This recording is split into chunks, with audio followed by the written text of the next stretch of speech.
Part 4. Bakit iba't iba ang Diyos nyo? Sabi ng taga-Israel, nandiyan ang Masaya. Nandito ang Masaya, si Yanuka, Shlomo, Yehuda. Yanuka 6, Shlomo 6, Yehuda 6. Yun yung tatak ng halimaw. Sabi ng Katoliko, nandito ang Panginoon sa simbahan. Ayun, nakapako sa krus. Yung rebulto. Pinamunuan ng Santo Papa. Sila yung Vicarius Filii Dei. Yung Vicarius Filii Dei means kahalili ng anak ng Diyos. Kiniklaim nila na sila yung kahalili. Walang kahalili ang Panginoon. Kapag tinotal mo, Vicarius Filii Dei, magtototal yan ng 666.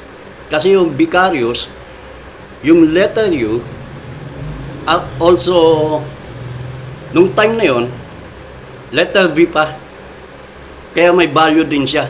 Kung ano yung value ng video sa Vicarius, sa V, yun din ang value niya. Vicaribs yan. Vicaribs Filii Dei.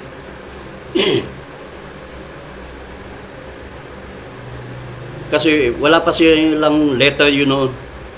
Letter B din ang ginagamit. Yun. Sabi ng Iglesia, nandito ang Panginoon, ang Diyos Ama. Pinumunuan ni Felix. Si Felix, it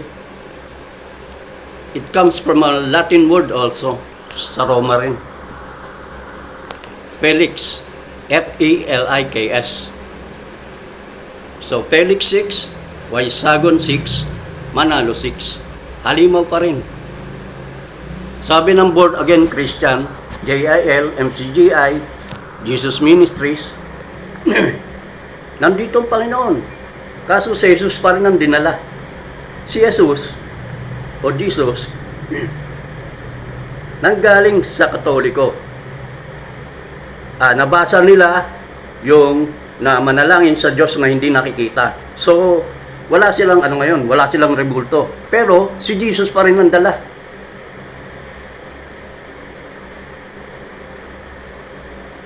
Yung pangalan sa ibabaw ng krus, yun ang tunay na pangalan ng Diyos. Yung INRI. Hindi yan sa mga Chinese, nandito ang Panginoon, si Buddha. Iba't